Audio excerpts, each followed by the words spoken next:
अमीर ननद की गरीब भाभी। रीना एक मध्यम परिवार की लड़की थी, लेकिन उसकी भाभी शिवानी एक बड़े घर की बेटी। शिवानी की शादी अभिषेक से लव मैरिज थी। अरे भाभी, ये कितना अच्छा सूट पहना है आपने। काश ऐसा मैं भी पहन पाती।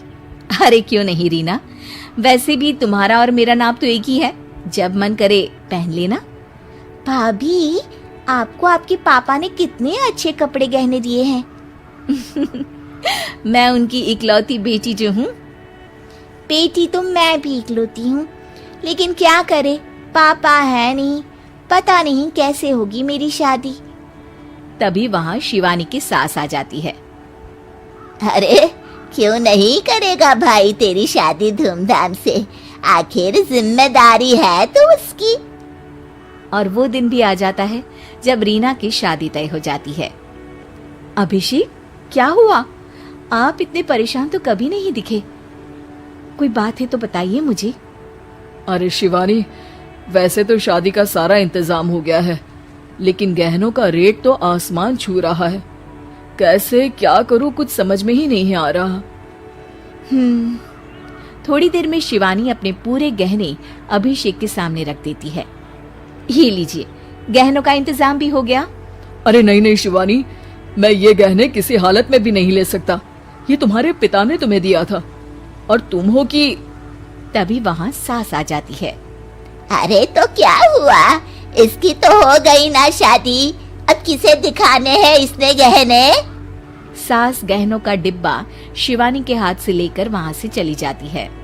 रीना की शादी धूमधाम से होती है और अब वो बड़े घर की बहू बन जाती है। वहीं रीना की शादी के बाद शिवानी और अभिषेक उसकी शादी के कर्जों से डूब जाते हैं।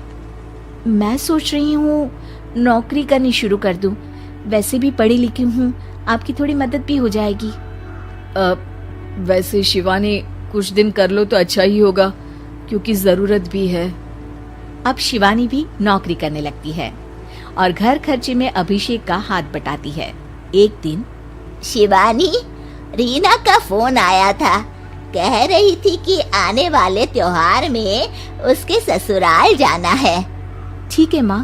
अरे ठीक तो है, लेकिन एक काम कर लेना, उसके सास ससुर से लेकर पूरे खानदान के कपड़े मिठाइयाँ सब ले आना, और हो सके तो रीना के लिए छोटे से कान में पहनने के बूंदे भी। और क्या है ना, शादी में उसे सारी बड़ी बड़ी कान की ज्वेलरी दी थी, घर में पहनने के लिए तो उसके पास कुछ भी नहीं है। शिवानी सोच में पड़ जाती है कि वो क्या करे, क्योंकि कर्जों और घर के खर्चों के बाद तो पैसे बचते ही नहीं थे। शिवानी फिर अपने पिता को फोन करती है और उनसे पैसे मांगती है। देखो शिवानी, मैंने तुम्हें शादी के वक्त ही मना किया था कि ऐसे घर में शादी करनी ही नहीं चाहिए। अरे अभिषेक को शर्म आनी चाहिए जो ससुराल से पैसे मंगवा रहा है। शिवानी को पिता की बात पर गुस्सा आ जाता है। आप मेरे पिताजी हैं और मैं परेशान थी, इसलिए आपसे मदद की उम्मीद की पापा। अभिषेक को तो पता भी नहीं है कि मैंने आपसे पैसे मांगे हैं। शिवानी सोचती है कि वो अभिषेक से बात करे, लेकिन फिर उसे लगता है कि वो टेंशन ले लेगा। तभी शिवानी की नजर हाथ के कंगन पर पड़ती है, सीधे बाजार जाती है और उसे बेचकर ननद के घर ले जाने का सारा सामान लेकर आती है और सास के सामने रख देती है। हाँ ठीक है, लेकिन फल थोड़े और अच्छी क्वालिटी के होने चाहिए थे।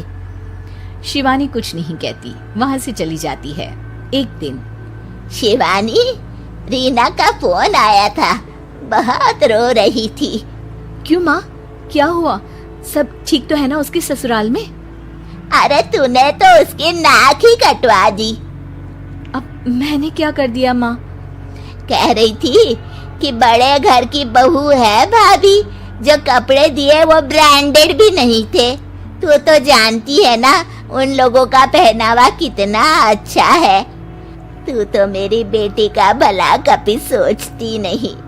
हाय भगवान, अरे बड़े घर की बहू है, इसी बात की जलन है ना तुझे, लेकिन याद रख मेरी बेटी का सोचने के लिए भगवान है। तुम लोग कभी उसका बुरा नहीं कर पाओगे। अब शिवानी के मन में सवाल था कि क्या ईश्वर सिर्फ रीना के साथ है, उसके साथ नहीं। लेकिन उसे सुकून था कि वो अभिषेक के साथ उसकी जिम्मेदारियों को निभाने में बराबरी की हकदार है। शिवानी वहां से चली जाती है। वो सास से कुछ नहीं कहती, क्योंकि अमीर घर की बहू बनकर रीना को भले ही सुकून ना हो, लेकिन गरीब घर की बहू बनकर शिवानी खुश है। क्योंकि खुशी पैसों से नहीं, परिस्थितियों पर निर्भर करती है।